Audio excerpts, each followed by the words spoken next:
ایک بار سورہ حمد اور 3 مرتبہ سورہ توحید کی تلاوت فرما کر مرحومہ معصومہ بہن غلام علی راشد، مرحومہ نسیم احمد علی دینا کی روح کو ایصال فرمائیں۔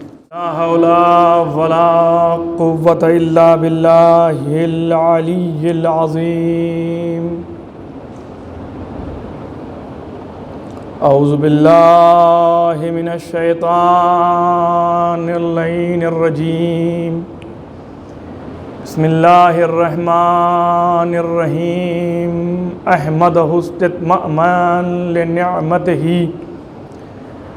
واستسلاما لعزتہ واستعصاما من معصیتہ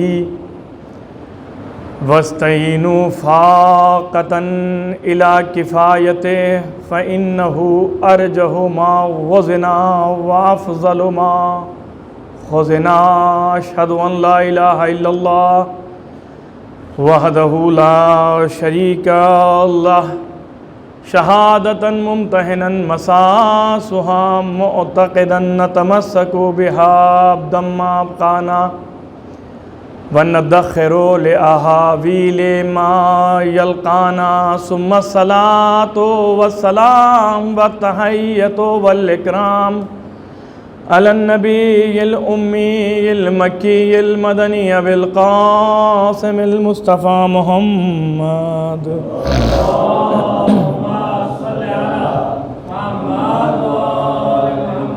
وعلى أهل بيته الأطيبين الأنجبين الأشجعين المعصومين المظلومين لا سيما بقية الله الأعظم في الأرضين۔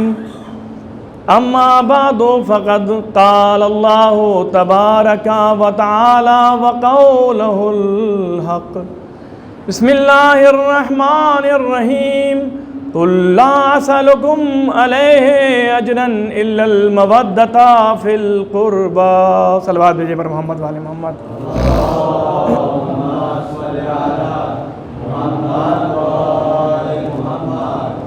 سب سے پہلے تو ہم اس عظیم دن کا پرسہ حضرت فاطمۃ الزہرا سلام اللہ علیہا کی خدمت میں، ختمی مرتبہ حضرت محمد مصطفیٰ صلی اللہ علیہ وآلہ وسلم کی خدمت میں،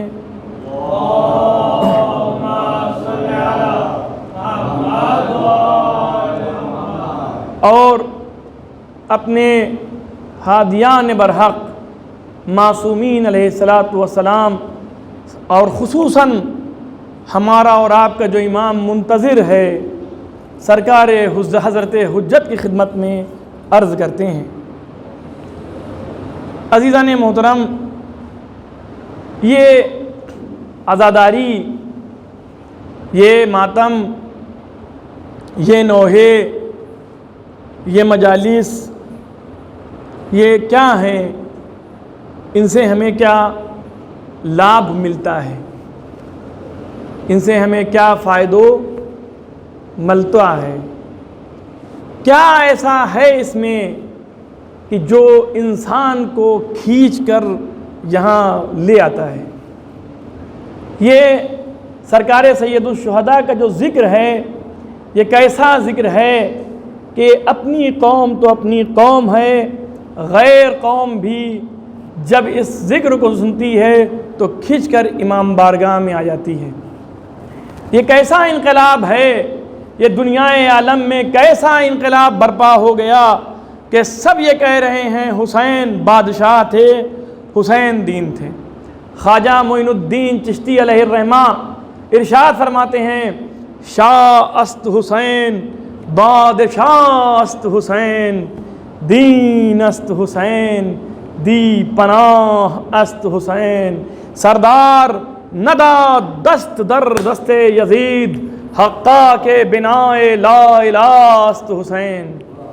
یہ خواجہ معین الدین چشتی سے میں کہوں گا کہ آپ تو اجمیر میں مقیم ہیں، آپ نے کیا کہہ دیا تو آپ فرمائیں گے تم نے جانا نہیں، حسین کی عظمت ایسی عظیم عظمت کے حامل حسین تھے کہ جنہوں نے پوری دنیا میں ایک انقلاب ایسا برپا کر دیا کہ جو ظالم اور مظلوم کے بیچ میں جو فرق تھا اسے واضح کر دیا۔ اگر انقلاب حسینی نہ ہوتا تو دنیا نابود ہو جاتی اور ہم کہیں رہنے کے قابل نہ رہتے، ہمیں بے عزتی کا سامنا کرنا پڑتا۔ لیکن یہ سرکار سید الشہداء کا عطیہ تھا کہ جنہوں نے ہمیں جینے کا طریقہ اور سلیقہ بتایا ہے کہ ہمیں کیسے زندہ رہنا ہے۔ ہمیں عزت کی موت ہمارے لیے بہتر ہے، لیکن ذلت کی زندگی ہمارے لیے بہتر نہیں ہے۔ لوگ یہ کہتے ہیں کہ ہم زندہ ہیں، کوئی بات نہیں ہے، تھوڑا اور نرم اور تھوڑا گرم، حق کو باطل، باطل کو حق کہہ کے، اور ہم کسی طریقے سے اپنی زندگی پسار کر رہے ہیں۔ آیا یہی کیا حسین ابن علی کا شیوا تھا؟ نہیں، ایسا نہیں تھا۔ امام حسین کے انقلاب نے دنیا میں ایک ایسا انقلاب لا کے بتا دیا کہ ایک دن میں نے آپ کو مثال دی تھی کہ مہاتما گاندھی نے کہا میں نے انقلاب حسین سے سیکھا ہے، یعنی اگر ہندوستان کا انقلاب ہوا ہے اس کے پیچھے بھی حسینی انقلاب سمویا ہوا ہے۔ آئیڈیل نمونہ عمل امام حسین کا انقلاب ہے۔ اگر حسینی انقلاب کو تم نے اپنا نمونہ عمل بنا لیا، زندگی تمہاری عزت کی زندگی ہوگی، ورنہ زندگی تمہاری ذلت کی زندگی بن جائے گی۔ صلوات بھیجیں بر محمد و آل محمد۔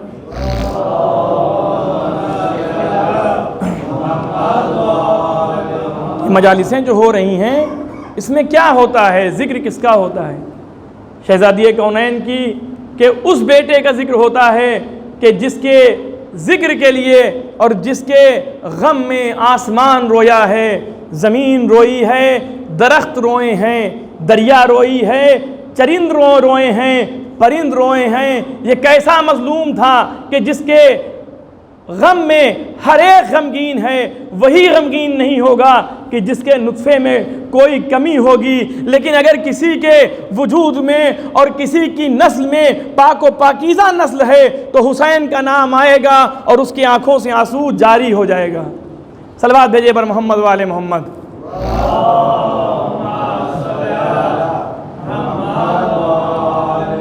آج میں نے خطبہ جمعہ میں کہا تھا، خطبہ جمعہ میں آج کہا تھا اور کل بھی کہا تھا، کل کی مجلس میں خاص طور پہ، لیکن مجھ کو لگتا ہے اثر نہیں ہوا۔ مجلس کا اثر وہ ہوتا نہیں ہے کہ جب تک ہم بکواس کر رہے ہیں سب لوگ سن رہے ہیں، جب یہاں سے بکواس ہو گئی ختم، اس کو بکواس لوگ سمجھتے ہیں نا۔ اگر مجلس کو تربیت کے عنوان سے دیکھیں، مجلس کو ہدایت کے عنوان سے دیکھیں تو دوسرے دن اس کے اوپر عمل ہوگا۔ لیکن وہی ہے کہ وہ جناب جوتا جو ہے وہ اپنے ہاتھ میں ہے اور اس کی طرف متوجہ ہیں۔ نہیں بھائی، یہ مجلس عزا ہے، یہاں کا بڑا احترام ہے۔ موبائل کو چھوڑ دیجئے، تمام ویادیوں کو بھول جائیے، جس سے باتیں کرنا ہے 45 منٹ بعد بات کیجئے، کہہ دیجئے کہ ابھی میرے پاس موقع نہیں ہے، اس لیے کہ میں عبادت کر رہا ہوں، میں بکواس نہیں سن رہا ہوں۔ اگر عبادت کے عنوان سے مجلس کو سن رہے ہیں تو یہ عبادت آپ کی قبول ہے، اور اگر اس کو بکواس کے عنوان سے سمجھ رہے ہیں تو یاد رکھیں زندگی آپ کی نابود ہو جائے گی۔ یہ وقت گیا، واپس نہیں آنے والا ہے۔ صلوات بھیجیں بر محمد و آل محمد پر۔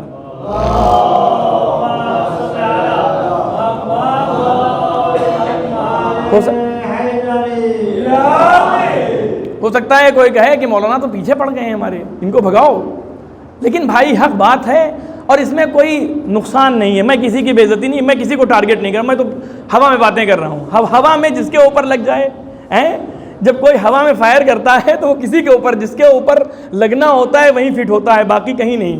وہ کہتے نہیں ہیں کہ جہاں پر گڈھا ہوتا ہے پانی وہیں جمع ہوتا ہے۔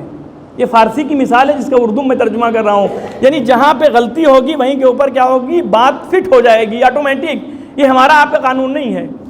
بہرکیف آج کا دن عظیم دن ہے۔ اتنی میں نے جو تمہید آپ کے سامنے بیان کی ہے، اس پوری تمہید کا مرکز آج کی شب ہے۔ اسلام میں پیغمبر کی نبوت و رسالت سے پہلے خواتین کو ننگوار سمجھا جاتا تھا، عورتوں کو بہت ذلیل۔ لڑکیاں جب پیدا عرب میں ہوتی تھیں وہ سوچتے تھے کہ ہمارے یہاں کیا مصیبت آ گئی ہے، اور لڑکیوں کو زندہ درگور کر دیتے تھے۔ عرب کا ایسا چلن، بد کردار چلن ایسا ظالمانہ اور وحشیانہ چلن ایسے ماحول میں ختمی مرتبت حضرت محمد مصطفیٰ صلی اللہ علیہ وآلہ وسلم مبعوث ہوئے۔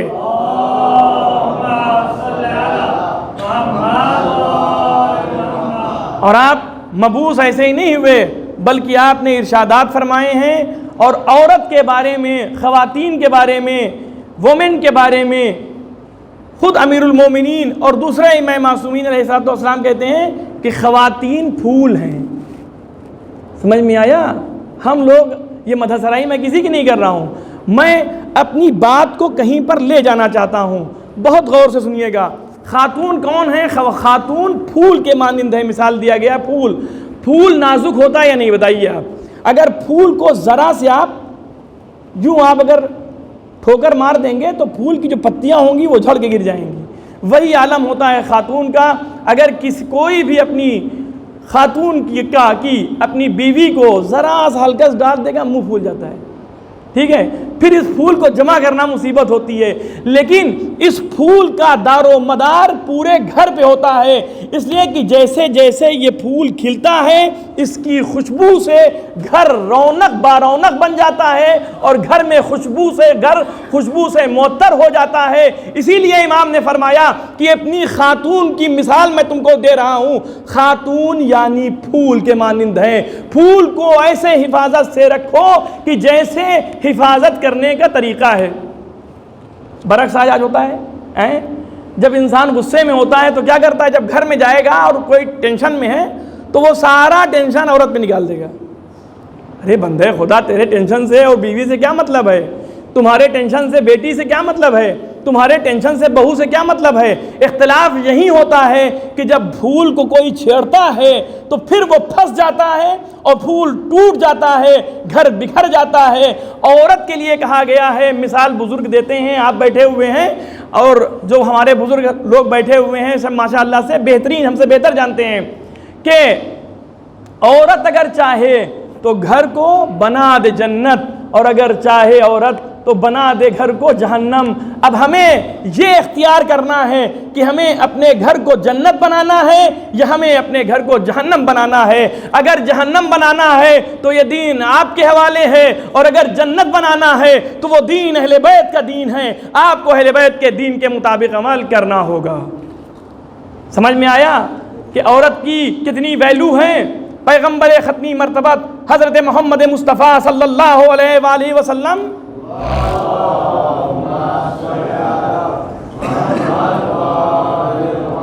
آپ نے کس خاتون کا انتخاب کیا؟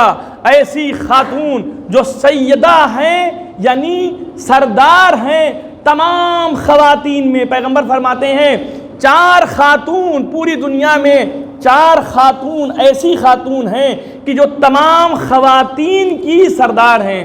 کون؟ جناب مریم بنت عمران، جناب آسیہ بنت مزاحم، جناب فاطمہ بنت محمد اور جناب خدیجہ بنت خویلد۔ یہ 4 ایسی خاتون ہیں کہ جن کی مثال دنیا عالم میں نہیں ملتی ہے۔ ہمیں اگر کسی کو نمونہ عمل بنانا ہے، ہماری خواتین کو، ہماری بچیوں سے میں مخاطب ہوں، آج کی جو مجلس ہے وہ خاتون پر ہے اور خاتون ہی پر مجلس تمام ہو جائے گی انشاءاللہ، کوشش یہی رہے گی۔ ہماری خاتون اگر کسی کو نمونہ عمل بنانا چاہتی ہیں تو صدیقہ طاہرہ کو نمونہ عمل بنائیں، جناب خدیجہ کو بنائیں، جناب آسیہ کو بنائیں، جناب مریم کو بنائیں، جناب خدیجہ کو بنائیں۔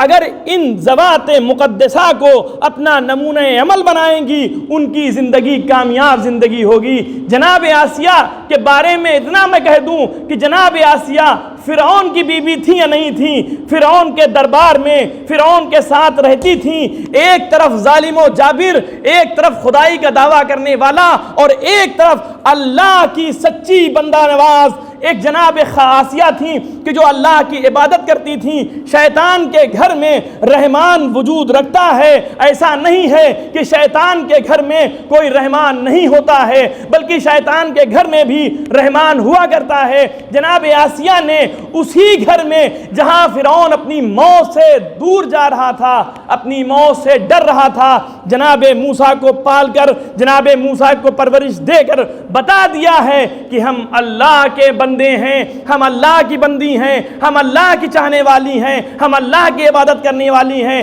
ہم نہ کسی ظالم سے ڈریں گے نہ کسی جابر سے ڈریں گے، حق بات اگر آئے گی تو ہم حق بات کو ثابت کریں گے۔ صلوات بھیجیں بر محمد و آل محمد۔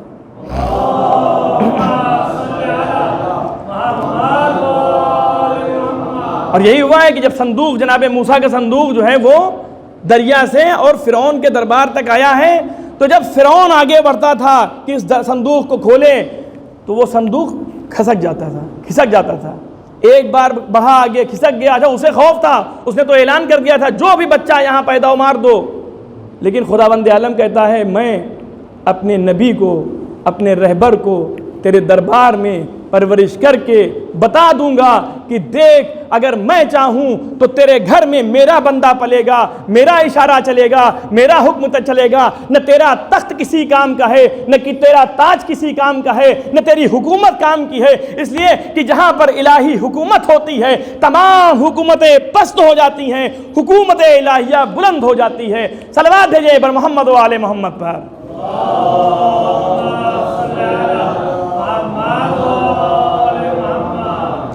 فرعون ہے جو صندوق کے آگے اور صندوق پیچھے، کیوں؟ کیونکہ کبھی ظالم کے ہاتھ مر معصوم نہیں جاتا۔ فرعون حیران ہے۔ اس کے بعد جناب آسیہ بڑھیں۔ اب جو جناب آسیہ بڑھی ہیں، پہلے ہی دفعہ میں وہ صندوق جناب آسیہ کے پاس آیا، دیکھا کہ بچہ لیٹا ہوا ہے، اس بچے کو جناب آسیہ نے ہاتھوں میں اٹھایا۔ فرعون ہی نے کہا اس بچے کی یہاں تربیت ہونا چاہیے۔ آپ نے دیکھا اگر اللہ چاہے گا تو دشمن کے گھر میں مظلوم کو پیدا کر کے ظالم کی حکومت کو نابود کر کے بتا دے گا کہ دیکھو ظالم ہمیشہ کبھی بھی پھلنے اور پھولنے والا نہیں ہے بلکہ نابود اور فنا ہونے والا ہے۔ آپ کو دیکھنا ہے تو معصومین کی زندگی کی طرف غور کر کے دیکھیں، جناب آسیہ کی زندگی کی طرف دیکھیں، جناب آسیہ نے کیسی تربیت اور کس طریقے سے، کس مشقت سے جناب موسیٰ کو پالا ہے۔ فرعون کے دربار میں موسیٰ بھی ہیں اور فرعون بھی ہیں، یعنی الہی نمائندہ بھی وہی موجود ہے اور الہی نمائندے کا دشمن بھی وہی موجود ہے، دونوں ایک جگہ کے اوپر ہیں، زندگی بسر کر رہے ہیں، اسے یہ احساس نہیں ہو رہا ہے کہ میری موت میرے گھر میں موجود ہے۔ صلوات بھیجیں بر محمد و آل محمد پر۔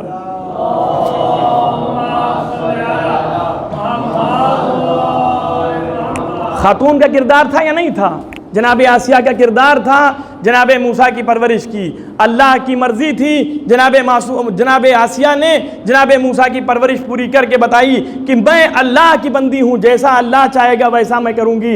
اسی طریقے سے جناب مریم بنت عمران، جناب مریم کے گھر میں جناب عیسیٰ ہیں، جناب عیسیٰ کا حکم ہے۔ بھائی جناب عیسیٰ پہ تو بہت سے اشکال ہیں، بہت سے اشکال وارد کر رہے ہیں۔ وہ قوم یہ کہہ رہی ہے بغیر باپ کا بچہ کہاں سے آ گیا؟ خداوند عالم نے کہا دیکھو میری قدرت کو اگر دیکھنا ہے تو میں چاہوں تو بغیر باپ کے بچے کو وجود میں لا سکتا ہوں، لیکن وہ کام صرف میں کر سکتا ہوں، ہمارے علاوہ کوئی کرنے کی طاقت نہیں رکھتا ہے۔ جناب عیسیٰ کی ولادت ہوئی، قوم نے اشکال کیا، جناب عیسیٰ کی طرف جناب مریم نے اشارہ کیا، فاشارت الیہ قالوا کیف نکلم من کان فی المہد صبیا قال انی عبد اللہ آتانی الکتاب وجعلنی نبیا۔ قوم جناب مریم نے بچے کی طرف اشارہ کیا، قوم نے کہا بچہ کیسے بولے گا؟ بچہ بولنا شروع ہو گیا، میں اللہ کا بندہ ہوں، کتاب لے کے آیا ہوں۔ سمجھ میں آیا جب نبی عیسیٰ اپنی عصمت کی گواہی دے سکتے ہیں تو میرا مولا علی جب پیدا ہوا ہے خانہ کعبہ میں تو کلہ اجدر کے 2 ٹکڑے کر کے بتا دیے کہ دیکھو وہ عیسیٰ تھے، ہم فقر عیسیٰ ہیں۔ صلوات بھیجیں بر محمد و آل محمد پر۔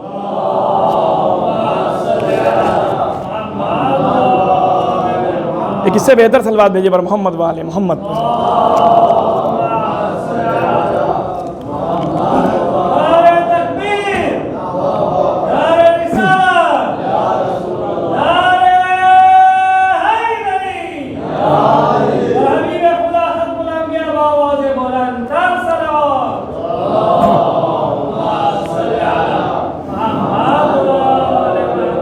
یہاں تک کی بات واضح ہوئی. اب آپ آگے بڑھیں, جناب ختیجہ کی زندگی کو دیکھیں. پیغمبر کی معاون مددگار جناب ختیجہ, بدھائی گام با گام یعنی بدھائی قدم با قدم جناب پیغمبر ختمی نہ مرتبت نہ جے کوئی ساتھ آئی پوچھے آ جناب ختیجہ چھے. کون خاتون ختیجہ؟ کوئی نانڈی خاتون نوتی, پوتے عرب ماں سو تھی مالدار خاتون, موٹو تجارت کروا والی خاتون, ایوی خاتون پوتے ہتی کہ جنی حکومت جنی تجارت مصر یمن شام અને اکھا عرب ماں چالتا ہتا. ایوی خاتون پوتے ہتی کہ جنا پاس ماں 80,000 اونٹ ہتا. کتلا؟